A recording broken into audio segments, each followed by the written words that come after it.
अस्सलाम वालेकुम। तो आज का जो हमारा टॉपिक है वो है construction of consumer price index number. तो हमने कंज्यूमर प्राइस इंडेक्स नंबर पिछले टॉपिक के अंदर पिछले लेक्चर के अंदर हमने देख लिया था। तो अब हम देखते हैं इसकी कंस्ट्रक्शन कैसे करनी है। तो इसके लिए हमारे पास फॉलोइंग स्टेप्स हैं। हमारे पास जो फोर्थ स्टेप है वो क्या है, स्कोप होगा। फिर हमारे पास हाउस होल्ड इंक्वायरी और एलोकेशन ऑफ वेट्स हैं। फिर हमारे पास पीस डाटा है और कंप्यूटेशन ऑफ इंडेक्स है। तो अब पहले हम देखते हैं स्कोप। तो सबसे पहला स्टेप हमारे पास जो स्कोप है, इसमें हमारे पास हमें ये बताता है कि हमें कहता है कि जो हमारे पास पीपल हैं और जो लोकेलिटी है जिसके अंदर वो रेजिडेंट हैं, जहाँ पर वो रह रहे हैं, वो हमारे पास क्या होना चाहिए, क्लियरली स्पेसिफाई होना चाहिए। ये हमारे पास जो कैटेगरी है पीपल्स की और जहाँ पर वो रह रहे हैं वो हमारे पास क्लियरली क्या हो, स्पेसिफाई हो। और ऐसा क्यों है, क्योंकि हमें पता होता है कि जब हम कंज्यूमर प्राइस इंडेक्स निकालते हैं वो हमारे पास रिलेट कर रहा होता है एक पर्टिकुलर सेगमेंट ऑफ पॉपुलेशन से। यानी कि हमारे पास किस किस्म की पर्टिकुलर सेगमेंट, यानी कि एक हिस्सा हो सकता है वो हमारे पास से इस तरह का हो सकता है कि लो सैलरी एम्प्लॉयमेंट्स हो सकते हैं, स्कूल टीचर हो सकते हैं, इंडस्ट्रियल वर्कर हो सकते हैं। ऐसा तो नहीं ना है आप देखें कि एक बंदा है वो एक बिजनेसमैन है और उसके साथ आप क्या करें, एक जो इंडस्ट्रियल वर्कर है, इन दोनों का कंपैरिजन करते जाए। ज़ाहिर बात है कि एक बंदा उसकी सैलरी लाखों में और दूसरा बंदा क्या है उसकी सैलरी क्या है 20,000 30,000 होगी। तो उनका जो हमारे पास कंज्यूमर प्राइस इंडेक्स नंबर निकालेंगे तो वो गलत निकलेगा। क्यों? क्योंकि उसके जो हमारे पास जो है बकेट्स हैं, हमने पहले कहा था हमने एक बकेट बनानी है, तो उसके अंदर ज़ाहिर बात है अब वो फूड जो हमारे पास एक, अगर हमारे पास एक यही बकेट है तो इसके अंदर क्या है, इसके अंदर उसने जो गरीब बंदा है उसने क्या करना, या मिडिल क्लास बंदा जो है उसने क्या करना, अपने हिसाब से अपने एक्सपेंडिचर के हिसाब से उसने सारा फूड करना है, फ्यूल क्लॉथिंग वगैरह जो सारी हमने 6 चीज़ें पढ़ी थी वो सारी उसने ऐड करनी। लेकिन जो हमारे पास अब जो बिजनेसमैन है या जो हमारे पास कोई और यानी कि अच्छे जिसकी पे है, तो उसका हमारे पास क्या होगा, उसकी कोई चीज़ों की क्वालिटी क्वांटिटी ये हमारे पास क्या होगी, डिफरेंस होगी। तो इस तरह नहीं होगा। एक हमारे पास इसलिए हमने कहा है कि हमारे पास क्या होगा, एक पर्टिकुलर सेगमेंट ऑफ पॉपुलेशन को ये हमारे पास क्या कर रहा होता है, रिलेट कर रहा होता है जब हम कंज्यूमर प्राइस इंडेक्स निकालते हैं। तो ये चीज़ हमें पहले क्या करना है, ये हमारे पास जो कैटेगरी होती है पीपल की ये हमारे पास क्लियरली स्पेसिफाई होनी चाहिए। तो ये पीपल की हमारे पास ऐसे जो हमारे पास कैटेगरी है कि जहाँ पर वो रह रहे हैं तो वो हमारे पास पर्टिकुलरली वेल डिफाइंड एरिया, जैसे कि हमारे पास एक सिटी है या हमारे पास एक इंडस्ट्रियल टाउन है, इस तरह हम ले सकते हैं। तो अब हमारे पास एज़ फॉर एज़ पॉसिबल, जितना ज़्यादा पॉसिबल हो सके आपका क्या होना चाहिए, होमोजीनियस ग्रुप होना चाहिए। होमोजीनियस ग्रुप ऑफ पीपल हमारे पास होने चाहिए, यानी कि उनका रहन सहन एक तरह का हो, उनकी चीज़ें खाने पीने का यानी कि तकरीबन एक जैसी हों, सैलरी पैकेजेस उनके एक जैसे हों। इस तरह हमारे पास होमोजीनियस यानी कि होने चाहिए। Person who have identical pattern of living is considered, यानी कि ऐसे पर्सन लें जिनका आइडेंटिकल और क्योंकि हम ऐसे पर्सन लें जिनका आइडेंटिकल पैटर्न ऑफ लिविंग हो। अब हमारे पास जो दूसरा स्टेप है वो हमारे पास क्या है, household budget inquiry and allocation of wait.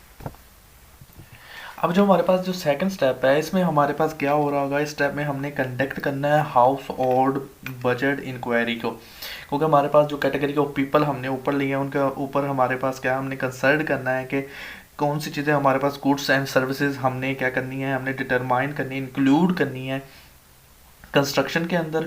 और वेट्स को हमने क्या करना है, ड्राइव करना है और देखना है कि हमने कितने वेट्स उसके साथ क्या करने हैं, अटैच करने हैं। क्योंकि हमने पहले क्या कर लिया, हमने कैटेगराइज पीपल तो निकाल ली हैं एक एरिया के हिसाब से, या हमारे पास जो हमने पहले बताया कि एक इंडस्ट्रियल टाउन के लिहाज से। अब उसमें हमने क्या किया, अब उन पीपल्स के लिहाज से हमने क्या करना है, हमने उनके हाउस होल्ड बजट इंक्वायरी करेंगे, देखेंगे कि वो कितना कमाते, सारा कुछ वो जो भी चीज़ है वो देखेंगे हम। उस लिहाज से फिर हमने क्या करना है कि यानी कि फिर उसके लिहाज से आप सर्विसेज और गुड्स जो हैं हमारी जो बास्केट है उसके अंदर क्या कर सकते हैं, इंक्लूड कर सकते हैं, और वेट्स भी हम क्या कर सकते हैं, दे सकते हैं।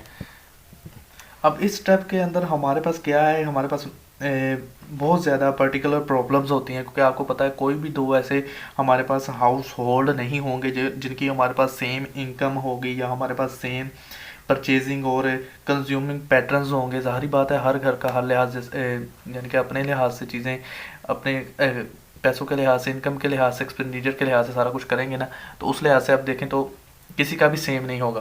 तो अब देखें यहाँ पर हमारे पास फिर क्या हो सकता है, फिर हमारे पास जो इंक्वायरी या हमारे पास हाउस होल्ड कंजम्पशन जो हमारे पास सर्वे होंगे उसके अंदर हमें इंक्लूड करने होंगे क्वेश्चन, जैसे कि हमारे पास फैमिली साइज़ कितना है, हमारे पास इनकम कितनी है, नंबर ऑफ़ अर्नर्स कितने हैं, या हमारे पास क्वांटिटी जो हमारे पास हो रही है quality and quantity of goods and services, वो चीज़ें हम ऐड करेंगे कंज्यूम हो रही हैं, या हमारे पास जो मनी स्पेंड कर रहे हैं वो उनके ऊपर जो हमारे पास वेरियस हेडिंग्स थी हमारी बास्केट की, जैसे हमारे पास थी क्या हेडिंग्स, हमें 6 थी, हमने याद रखी थी कि जैसे हमारे पास क्या फूड एंड बेवरेजेस थे, फिर उसके बाद में हमारे पास क्लोथिंग था, क्लोथिंग एंड फुट वेयर्स थे, फिर हमारे पास फ्यूल्स थे एंड लाइटिंग थी, हाउसिंग थी, उसके बाद में हमारे पास मिसलिनियस थे।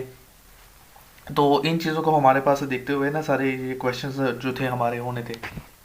तो ये चीज़ें हमने जो हमारे पास ग्रुप्स की हेडिंग थी, यानी कि एक इन चीज़ों के ऊपर वो कितने हमारे पास क्या कर रहे होते हैं, मनी स्पेंड कर रहे होते हैं। अब हमारे पास जो मिसलिनियस का ग्रुप होता है ना, इसमें हमारे पास इंक्लूड होती हैं जो आइटम्स वो हमारे पास होती हैं, कन्वीनियंसेस होते हैं, यानी कि कन्वीनियंसेस अगर हम कहें तो इसका मतलब है क्या है, हमारे पास ट्रांसपोर्टिंग ही है कि अगर एक चीज़ को दूसरी चीज़ के दूसरी जगह पर आप ट्रांसपोर्ट कर रहे हैं, या हमारे पास जो गाड़ी के ज़रिए आप ट्रांसपोर्ट कर रहे हैं, तो जो जिस किस्म की भी हमारे पास ट्रांसपोर्ट कर रहे हैं वो हमारे पास कन्वीनियंस में आती है। इसके अलावा हमारे पास जो एजुकेशन होगी, मेडिकल केयर होगी, उसके अलावा हमारे पास रिक्रिएशंस होंगे, गिफ्ट होंगे, न्यूज़पेपर होगा, फिर हमारे पास जो बार्बर होगा या लॉन्ड्री में आप जो पैसे लगा रहे हैं, ये सारा कुछ हमारे पास मिसलिनियस में जाएगा। फिर हमारे पास अब देखें तो अब ये सारी चीज़ें, अब आपको क्या है, हमारा एक अप्रोप्रिएट ग्रुप बन गया था लोगों का। उसके बाद में हमने क्या कर लिया, उसके बाद में हमें पता चल गया कि हमने जो हाउस होल्ड बजट इंक्वायरी की, हमने क्या करना है, उसमें सर्वे करना है, उसके अंदर हमारे पास जो क्वेश्चनिंग थी वो हमने ऐड कर ली है। फिर यानी कि कितने पैसे स्पेंड करते हैं, वो हमारे पास जो बास्केट है वो भी हमने देख लिया। अब हमारे पास ये सारा कुछ तो पता चल गया। अब हमें एक अप्रोप्रिएट सैम्पलिंग टेक्निक यूज़ करनी होगी जो हमारे पास कलेक्ट करके दे हमें consumption data of house hold, यानी कि हाउस होल्ड, ज़ाहिर बात है कि अब हमें एक सैम्पलिंग टेक्निक लगानी पड़ेगी जिसके ज़रिए हमें पता चले ना कि हाउस होल्ड कितना कितना, यानी कि हमारे पास क्या कर रहे हैं, कंजम्पशन कर रहे हैं डाटा की। अब हमारे पास एक टाउन ही है या कुछ एक सिटी है, तो उसके अंदर अब 1000 या 1500 या जितने भी 5000 कर रहे हैं, तो आप सभी के सभी को तो क्या कर सकते, नहीं ना कर सकते सर्वे। तो उसके लिए आप क्या करेंगे, आप यहाँ पर एक सैम्पलिंग टेक्निक है कि फिर उसके ज़रिए हम देख लेंगे कि हाउस होल्ड यानी कि कितना हमारे पास कंजम्पशन कर रहे हैं। तो इसके लिए हमारे पास क्या है, तो अगर मैं एक इंडस्ट्रियल वर्कर्स की बात करूँ ना, तो उसके लिहाज से अगर मैं कहूँ तो फैक्ट्री पे रोल जो हमारे पास होती है, या हमारे पास जो रजिस्टर होता है, जो रेशनल रजिस्टर होता है, उसे हम क्या कर सकते हैं, उसे हम एज अ फ्रेम के तौर पर यूज़ कर सकते हैं। तो अगर आपने अभी सैम्पलिंग वाला वैसे चैप्टर किया तो नहीं है, लेकिन आपका जो 14 चैप्टर है उसके अंदर हमने फ्रेम की डेफिनेशन देखनी है, यानी कि उसमें कंप्लीट लिस्ट होती है जो हमारे पास सैम्पलिंग पॉपुलेशन के यूनिट होते हैं उसकी। तो इसमें यानी कि हमारे पास अब देखिए ना, एक फैक्ट्री है, तो उसके जो हमारे पास जो पे रोल्स होंगे उसमें हमें क्या पता चल जाएगा कि हर एक पता चल जाएगा ना कि हम इसके जो वर्कर है, या हमारे पास जो उससे ऊपर हमारे पास सुपरवाइजर्स हैं, या हमारे पास जो अकाउंटेंट है वगैरह, सारा उनका आपको पता चल जाएगा ना कि उतने आप उन्हें कितनी पे दे रहे हैं या कितने अलाउंसेस दे रहे हैं, और वगैरह सारी चीज़ें आपको यहाँ पर पता चल जाएंगी। जब हमारे पास हाउस होल्ड को हमें स्ट्रेटिफाइड कर देते हैं डिफरेंट इनकम ग्रुप के लिहाज से, तो उसमें हम अब उसके बाद हम क्या कर सकते हैं, उसके बाद हम सैंपल ड्रा कर सकते हैं मेथड के by the method of either area sampling और systematic sampling with random start. अब देखें सैम्पलिंग का काम भी आ गया है, लेकिन मैं आपको बता देता हूँ कि हमारे पास जो सिस्टमेटिक सैम्पलिंग है वो कैसे होती है। आपने इसमें रैंडम स्टार लेना होता है।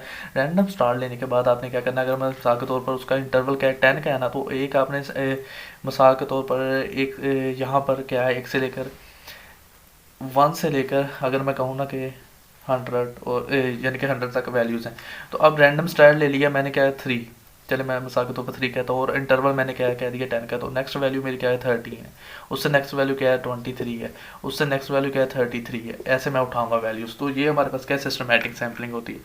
तो जब हमारे पास अब इनकम के ग्रुप के लिहाज से मैंने पहले ही आपको बता दिया कि आपने स्ट्रेटिफाइड कर लिया अपना डाटा जो है हाउस होल्ड जो है, तो तब हम क्या कर सकते हैं, ये हमारे पास मेथड यूज़ कर सकते हैं सैम्पलिंग का। तो अब मैंने जैसे आपको एक बताया था ना, आप वैसे अगर आपके पास 4 स्ट्रीट्स हैं, यहाँ पर और यहाँ नंबर 1 2 3 एंड 4। तो इसके अंदर अगर शॉप्स हैं ना, मिसाल के तौर पर अगर एक ही स्ट्रीट के अंदर मैं कहूँ कि मिसाल के तौर पर हैं 50 शॉप्स, अगर आप लगा लें 50 हैं सभी के अंदर ही,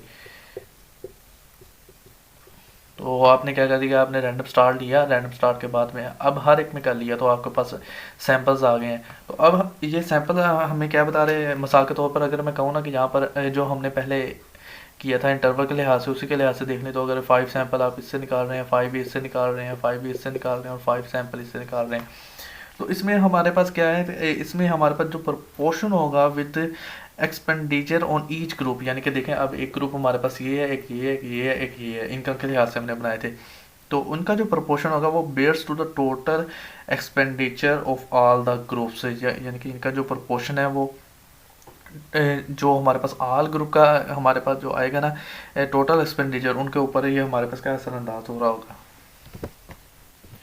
तो इसी के लिहाज से हमारे पास क्या है, इसी के लिहाज से हम देख सकते हैं कि वेट्स हम अटैच कर सकते हैं वेरियस कंजम्पशन ग्रुप्स के ऊपर, यानी कि हमारे पास जो ग्रुप्स बन के आ रहे हैं उसके ऊपर प्रपोर्शन के लिहाज से to the money spend on them, यानी कि इनके ऊपर कितनी मनी स्पेंड हो रही है उसके लिहाज से हम क्या कर सकते हैं, इनके ऊपर वेट्स दे सकते हैं डिफरेंट जो हमारे पास वेरियस ग्रुप्स है उनके ऊपर। तो ऐसा करने से हमारे पास क्या होगा, ऐसा करने से वो हमारे पास ट्रूली रिफ्लेक्ट करेंगे रिलेटिव इंपॉर्टेंस को, कि हमारे पास कौन सी चीज़ कितनी इंपॉर्टेंस रख रही है।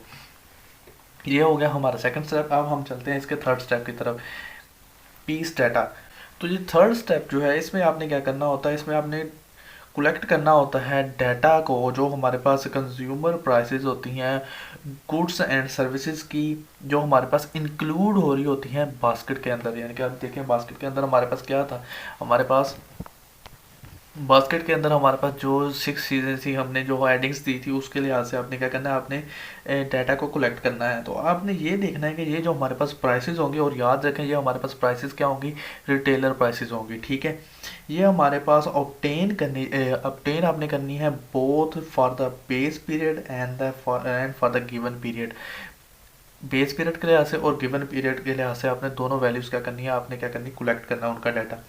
अब ये हमारे पास उन लोकेलिटीज़ से जिनके जिसके जिनके अंदर हमारे पास क्या है कि पीपल हमारे पास रेजिडेंट हैं, यानी कि जहाँ पर हमारे पास वो लोग रह रहे हैं, या हमारे पास जहाँ से वो लोग क्या कर रहे हैं, अपनी परचेजिंग कर रहे हैं। तो इस लिहाज से आपने क्या करना है, आपने डाटा इकट्ठा करना है। तो ये हमारे पास हो गया इसका थर्ड स्टेप। और फोर्थ स्टेप इसका क्या है, कंप्यूटेशन ऑफ द इंडेक्स। तो ये हमारे पास लास्ट स्टेप है इसका। इसमें हमारे पास क्या होता है, computation of consumer price index number, इसमें हम करते हैं with the help of appropriate formula. यानी कि आपने देखना है आप इसमें आपने कौन सा अप्रोप्रिएट फार्मूला लगाना है। इस पर्पज़ के लिए हमारे पास दो मेथड हैं जो हमारे पास क्या दे रहे होंगे, हमारे पास सेम रिजल्ट दे रहे होंगे। तो ये हमारे पास है एक द एग्रीगेट एक्सपेंडिचर मेथड, एक हमारे पास ये है, और दूसरा हमारे पास है हाउस होल्ड बजट मेथड। तो पहले हम बात करते हैं एग्रीगेट एक्सपेंडिचर मेथड में। जो हमारे पास एग्रीगेटिव एक्सपेंडिचर मेथड है, इसके अंदर हमारे पास जो क्वांटिटीज़ कंज्यूम्ड हो रही होती हैं हाउस होल्ड्स, उन जो हमारे पास गिवन पीरियड के अंदर, उसे हम क्या करेंगे, उसे हम एक वेट्स के तौर पर यूज़ कर रहे होंगे। तो क्योंकि अगर आप देखें तो यहाँ पर देखें क्यू नाट है, और यहाँ पर भी हमारे पास क्या है, क्यू नाट है। तो हम क्या कर रहे हैं, हम बेस ईयर की जो हमारे पास क्वांटिटीज़ हैं उन्हें एज अ वेट के तौर पर क्या कर रहे हैं, यूज़ कर रहे हैं। तो इस फार्मूला को देखकर आपको एक और चीज़ याद आ रही होगी, हमने लेस्पियर प्राइस इंडेक्स निकाला था, जिसे हम लेस्पियर प्राइस इंडेक्स भी कहते थे। लेस्पियर प्राइस इंडेक्स नंबर, या हमारे पास जो फिक्स ईयर वेटेड इंडेक्स है, या हमारे पास जो बेस ईयर वेटेड इंडेक्स है, ये तीनों की तीनों एक चीज़ के नाम है। तो यहाँ पर अब देखें ये जो फार्मूला है ये लेस्पियर का ही है। तो इसमें भी हमारे पास अब देखें तो जो हमारे पास अब जो क्वांटिटी है पी नाट और क्यू नाट, यानी अब जो हमारे पास पी नाट और हमारे पास जो क्यू नाट है, ये हमें क्या बता रहा है, ये हमारे पास बटे में जो पड़ा हुआ है, ये हमारे पास बता रहा है जो हमारे पास एग्रीगेट एक्सपेंडिचर है, जो हमारे पास खर्च हुए हैं इन द जो हमारे पास वेरियस आइटम्स के ऊपर इन द बेस ईयर। और हमारे पास अब जो ऊपर वाला हमारे पास बटे के ऊपर है, ये हमें क्या बता रहा है कि हमारे पास जो वेट्स हैं, ये हमारे पास क्या बता रहा है, ये हमारे पास जो प्राइसेस हैं वो गिवन ईयर की हैं, और हमारे पास जो वेट्स हैं वो हमारे पास क्या है, वो हमारे पास बेस पीरियड के हैं, एन फॉर गिवन ईयर और नॉट फॉर बेस पीरियड। ये आपको पहले ही यानी कि हमने चैप्टर के स्टार्ट में हमने सारा ये देख लिया था। तो ये हमारे पास क्या है, यही हमारे पास लेस्पियर का फार्मूला भी है जो हम क्या करेंगे, अप्लाई करेंगे। तो यहाँ पर आपका एक क्वेश्चन होना चाहिए कि देखिए हमने लेस्पियर प्राइस इंडेक्स नंबर तो यहाँ पर यूज़ कर रहे हैं, Laspeyres weighted price index number, हमने पार्शियल वाला क्यों नहीं किया, क्योंकि आपको पता है कि आप यहाँ पर हमारे पास क्या है, वेट्स हमने क्या करनी है, हमने एक दफ़ा मिसाल के तौर पर हमने, अगर मैं 2010 की बात करूं और फिर 2020 की बात करूं, तो अब यहाँ पर क्या है, अगर मैंने इसके लिए अब कंपैरिजन करना मैंने अगर कंज्यूमर प्राइस इंडेक्स नंबर निकालना था ना, तो यहाँ पर मुझे प्राइसेस भी चाहिए थे और क्वांटिटीज़ भी चाहिए थे। फिर यहाँ पर मुझे क्या चाहिए था, प्राइसेस भी चाहिए थी और मेरे पास क्या था, क्वांटिटीज़ भी चाहिए थी। यानी कि अब देखें, अब मुझे हर दफ़ा क्या करना पड़ना था, अब मुझे न्यू हमारे पास वेट्स थे ईयर टू ईयर, यानी कि मुझे फ्रेश सैंपल लेना पड़ना था, बजट इंक्वायरी करनी पड़ी थी और उसके लिए मुझे एक्सपेंसेस, लेबर्स और टाइम मेरा सारा लगना था। आप देखें ना, अगर मिसाल के तौर पर यहाँ पर क्या है, अगर मैं 2021 का फिर इसके साथ कंपेयर करा था, तो फिर मुझे क्या करना था, वेट्स नए निकालने पड़ने थे, यानी कि हर दफ़ा मुझे क्या करना था, वेट्स न्यू निकालने पड़ते थे। लेकिन हमारे पास अब ये देखें, बेस के सिर्फ यूज़ हो रहे, तो इसमें हमारे पास क्या है, ना यहाँ पर और ना यहाँ पर, सिर्फ हमें क्या चाहिए होती, प्राइसेस चाहिए होती। तो हम क्या कर सकते थे, हम यानी कि कंज्यूमर प्राइस इंडेक्स नंबर निकाल सकते थे। तो हमारा जो टाइम था, हमारे एक्सपेंसेस थे, लेबर्स थे, फिर उसके बाद में ये चीज़ें ईयर टू ईयर हमारे पास जो इंक्वायरी करनी पड़नी थी, नहीं हमें बजट इंक्वायरी करनी पड़नी थी ईयर टू ईयर, तो वो भी हम क्या कर सकते थे, उससे बच सकते थे। तो इसीलिए हम क्या करते थे, यहाँ पर हमें वेट जो हमारे पास बेस ईयर है उसकी जो क्वांटिटी है उसे हम वेट के तौर पर यूज़ कर रहे होते हैं। तो जब अगर आप देखें ना, आपकी बुक के ऊपर एग्जाम्पल है हमारे पास 5.15, ठीक है। तो ये हमारे पास क्या है, ये हमारे पास हमें कंज्यूमर प्राइस इंडेक्स नंबर निकाल के देगा with the help of aggregative expenditure method. तो ये आप चेक कर सकते हैं। अब हमारे पास क्या रह गया, अब हमारे पास हाउस होल्ड बजट मेथड रह गया। अब यही हमारे पास क्या है, इसका फार्मूला है, तो इसके फार्मूले से आपको सारा समझ आएगा। ये जो हमारे पास मेथड है, इसमें हमारे पास जो प्राइस रिलेटिव होते हैं उन्हें हम क्या करते हैं, उन्हें हम are weighted by either the money, यानी कि हमारे पास वेरियस कैटेगरी ऑफ पीपल हमने बना लिए, उनके ऊपर हमने क्या किया था, सर्वे किया था, हाउस होल्ड बजट इंक्वायरी की थी। उस जो इंक्वायरी कंडक्ट करने से हमारे पास जो यानी कि वो जो सैंपल के ज़रिए हमारे पास क्या आ रहे होंगे, हमारे पास वेट्स आ रहे होंगे, फिक्स वेट्स, वो हम यूज़ कर सकते हैं। या हमारे पास जो मनी स्पेंड कर रहे होंगे वो लोग डिफरेंट या वेरियस हमारे पास आइटम्स के ऊपर वो यूज़ कर रहे हैं। तो दो एग्जांपल है इसके लिए, आप 5.15 पार्ट 2, ठीक है, एक 5.15 और इसका जो सेकंड पार्ट है उसमें आपको ये चीज़ मिल जाएगी। यानी कि उसके अंदर हमारे पास क्या है, उसके अंदर जो क्वांटिटीज़ कंज्यूम हुई हैं वो वेट्स के तौर पर यूज़ हो रही हैं। और इसके अलावा आके जो एक्सरसाइज है उसके अंदर 5.24, ये जो हमारे पास क्वेश्चन है, इसके अंदर हमारे पास जो दूसरी चीज़ वो कह रहा है कि हमारे पास जो फिक्स्ड वेट हमारे पास ड्राइव होके आते हैं वो यूज़ हो रहे होते हैं। तो ये दोनों चीज़ें आप इन दोनों एग्जांपल्स में देख सकते हैं, जस्ट वेट्स देखने की बात हो रही है। इसके अलावा अगर हमारे पास देखें तो अब वो क्या कह रहा है, वो कहता है कि इस मेथड को हम क्या कहते हैं, हाउस होल्ड बजट मेथड कहते हैं। और ऐसा हम क्यों कहते हैं, क्योंकि हमारे पास मनी स्पेंड हो रही होती है, हाउस होल्ड जो हमारे पास मनी स्पेंड कर रहे होते हैं वो हमारे पास ऑब्टेन कैसे होती है, वो हमारे पास ऑब्टेन होती है हाउस होल्ड कंजप्शन सर्वे से। तो इस मेथड को हम क्या कहते हैं, इस मेथड का एक और नाम भी है, इस मेथड को हम क्या कहते हैं, इसे हमें वेटेड एवरेज ऑफ रिलेटिव भी कहते हैं, हाउस होल्ड बजट मेथड या weighted average of relative method, ठीक है। अब यहाँ पर हमारे पास क्या है कि हमारे पास अब देखें W है, P नॉट और P, ये मैंने आपको पहले बता दिया हमारे पास रिलेटिव होते हैं। तो हमारे पास क्या है, हम इसे I के जरिए भी क्या कर सकते हैं, यहाँ पर ज़ाहिर कर सकते हैं। अगर आपके पास देखें, अगर आपके पास डायरेक्ट I की वैल्यू दी हो और W की वैल्यू दी हो, फिर तो हमारे पास क्या क्वेश्चन को यानी कि उसका सोल्यूशन निकालना ही बहुत आसान है। अगर हमारे पास अगर आप ये वाला पार्ट देखें, ये वाला, तो इसके अंदर आपको क्या दिया गया, इसके अंदर आपको वेट्स यानी कि W नहीं दिए गए। तो आपको क्या पता है, अगर आपके पास W नहीं दिए गए तो आपने W कैसे निकालना है, ऐसे निकालना है, यानी कि P नॉट और Q नॉट वाला एक कॉलम आपने बनाना है, तो वो हमारे पास क्या होगा, W होगा। अब यहाँ पर भी एक चीज़ गौर करें कि मैंने यहाँ पर मल्टीप्लाई बाय 100 किया है, लेकिन यहाँ पर मैंने मल्टीप्लाई बाय 100 नहीं किया जब मैंने इसे फर्दर I करके लिखा है। तो जब मैंने I लिखा है तो आप देखें मैंने इसे ही ऑलरेडी कर दिया है 100 के साथ मल्टीप्लाई, तो अब मुझे इसकी ज़रूरत नहीं पड़ेगी। तो अगर आपको एग्जांपल नंबर देखें आपकी 5.15, तो उसके अंदर आपको ये सारा का सारा मिल जाएगा। अब ये एग्जांपल्स में क्यों नहीं करवा रहे, क्योंकि हमने काफ़ी ज़्यादा एग्जांपल्स पहले कर लिए हैं, तो अब इसकी ज़रूरत नहीं रहेगी, क्योंकि आप सिंपली जस्ट आपने करना ही है। तो आज का हमारा टॉपिक इतना ही था, आज के लिए इतना ही। अल्लाह हाफिज़।